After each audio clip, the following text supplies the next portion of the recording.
welcome. I'm so happy to have you in this journey of becoming better questioners. I cannot wait to get started, so let's begin. In this first part of the course, we are going to start with the why. As Simon Sinek says, start with your why, because even if question asking is to be an important skill, until we believe in it, we cannot master it.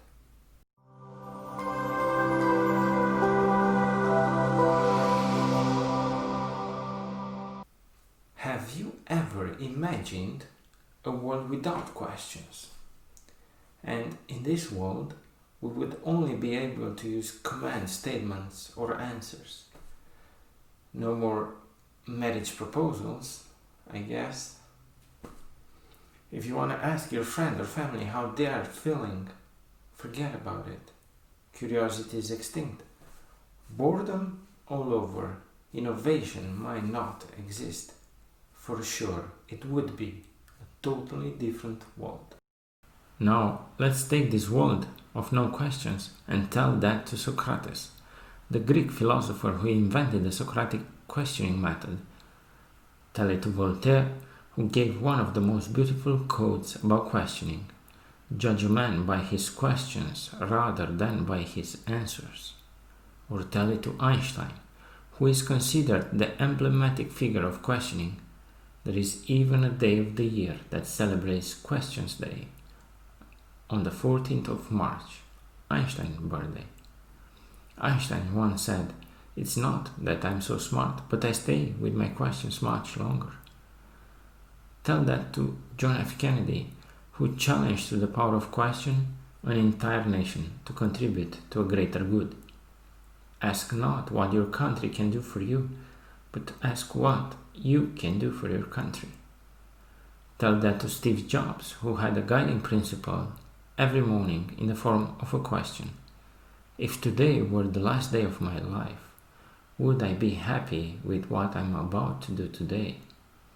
Or tell it to Google, whose CEO said this company runs on questions, not on answers. All these great minds and many, many others believe in the power of questions. Lastly, but maybe most importantly, tell about this world to our children, and I take my chances to bet that they will not even consider living in a world without questions.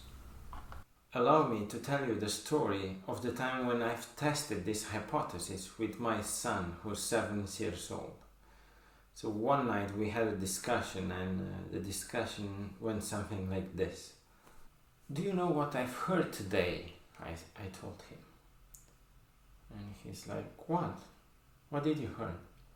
"Well, it's a bit weird, but they said in the news that from tomorrow we cannot use questions no more." He looks at me a bit puzzled, and he's like, "What? Why?" I'm not sure why, but they want to test this world without questions." And he's like, "But even I cannot ask any questions?" I'm like, "Yes, even you. And actually you have to be very careful, because you're already asking me a lot of questions, and from tomorrow you cannot do that anymore." So he's like, "But how would they know?"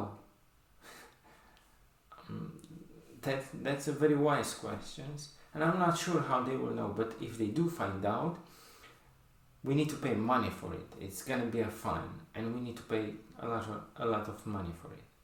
Because I knew he's into money and savings, and I said, with this I killed questions once and for all. So then he thinks a bit more and gives me his final conclusion. He's like, "Dad, I don't care what they do. I cannot do anything without questions."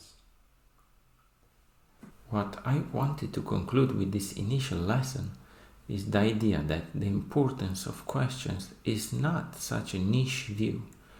It is widely embraced and backed up by great people along the history of time. It's something that thinkers, inventors, famous leaders, great achievers, are acknowledging and working towards its mastery.